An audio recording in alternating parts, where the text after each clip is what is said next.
Charged with the first-degree murder of her husband, 36-year-old office manager and mother of two Amy Bosley was held on a $1 million bond. Taking custody of the Bosleys' two children after Amy's arrest, Bob's parents asked the district attorney to prosecute their daughter-in-law to the fullest extent of the law. I met with the parents of the victim, and I promised them that I would never reduce this case from murder to a manslaughter. I felt strongly that we had enough evidence that we would never have to do that. But first, there was a small formality they had to go through, a pretrial hearing requested by the defense to reduce Amy's $1 million bond. On the morning of July 19, 2005, Amy Bosley's bond hearing began at the Campbell County Courthouse. Prosecutors were expecting a quick, straightforward proceeding. We're going over there fully expecting to be there 30 minutes, tops. But instead of discussing his client's bond, Amy's attorney began discussing her dead husband, Bob. As part of your investigation, did you learn whether or not Mr. Bosley had, I'm trying to be tactful about this, but other intimate relationships? It was soon obvious to everyone in the courtroom this hearing was going to be anything but routine. It really didn't have a whole lot to do with bond. It had to do with, let's start laying out our case. Let's start making this victim look like a bad guy. The intent was to make it look like Amy wasn't the only suspect in her husband's murder. There may be any number of people other than Amy Bosley with a motivation to do harm to Bob Bosley. Then Amy's attorney attacked the physical evidence prosecutors had assembled against Amy. According to the defense, Bob Bosley was an avid gun collector, and that's why there were shell casings in the laundry.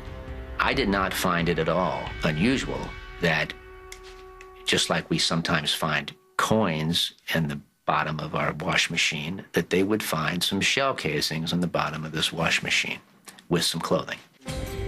Finally, after 4 long hours, Amy Bosley's bond hearing came to an end. The judge denied the defense's request to lower Amy's bond to $200,000. As prosecutors left the courthouse, they realized that convicting Amy for her husband's murder was going to be far more difficult than they originally thought. Amy's attorney had been able to cast doubt over some of the key aspects of their case. But there was one thing Amy's defense attorney hadn't counted on. There were witnesses to the crime, 2 of them, the Bosley's 9-year-old daughter and 6-year-old son. By virtue of having killed Bob Bosley with the children present, Amy Bosley effectively made her children witnesses in this case. Up until then, prosecutors had been reluctant to involve them, but now they felt they had no choice. Carefully speaking with each child one at a time, prosecutors learned some surprising new details about Amy's actions the night of the shooting. They were both very clear that they heard gunshots before they heard anything else, before they heard glass breaking. They also could tell us that they didn't hear any arguing. Which completely contradicted Amy's intruder story. The prosecutors made the difficult decision to have the kids testify against their mother. I mean, nobody wanted those kids to be in the middle of this. The kids were going to be witnesses in the case. I mean, they had to be. They had to take the stand. But just days before the trial was scheduled to begin, the Bosley case again took an unexpected twist. The family of the victim asked to try to negotiate a plea deal where the defendant would get the minimum sentence. And the only reason they wanted that was to spare their grandchildren from having to go through any more than they've already gone through. As grandparents, you know, we got feelings too. Those kids have been through enough. When I got them, it was pitiful. It was just pitiful.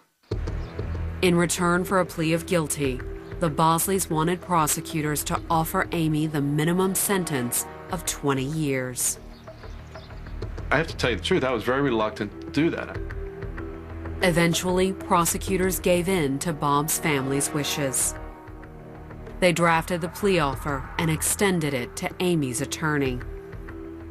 But when Amy's attorneys presented her the deal in her cell at the Campbell County Jail, they advised her to reject it.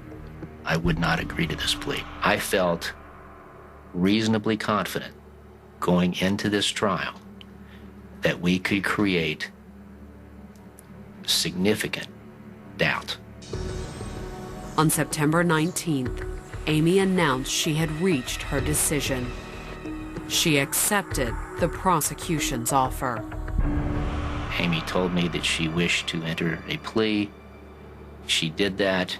She did it of her own discretion, and the legal case at that point is over, regardless of what I think.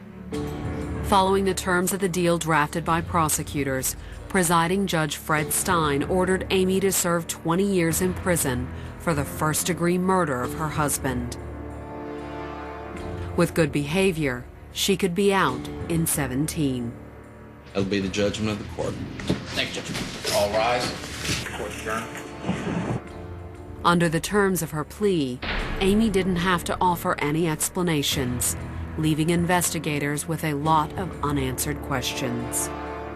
There was a lot of money that was unaccounted for, there's no doubt about it. There are those that believe that she has the money stashed someplace, and that I guess someday when she gets out of jail, it's sort of like the Shawshank Redemption. I guess she's going to go retrieve that money. And for Bob's family, the biggest question of all may never be answered. I would have loved to take this to trial if the kids went ahead of going to stand. This is kind of sad when you're a mom and a dad of a child and you don't know why he got murdered. That's sad. That's sad. Maybe before we die, maybe we'll learn why.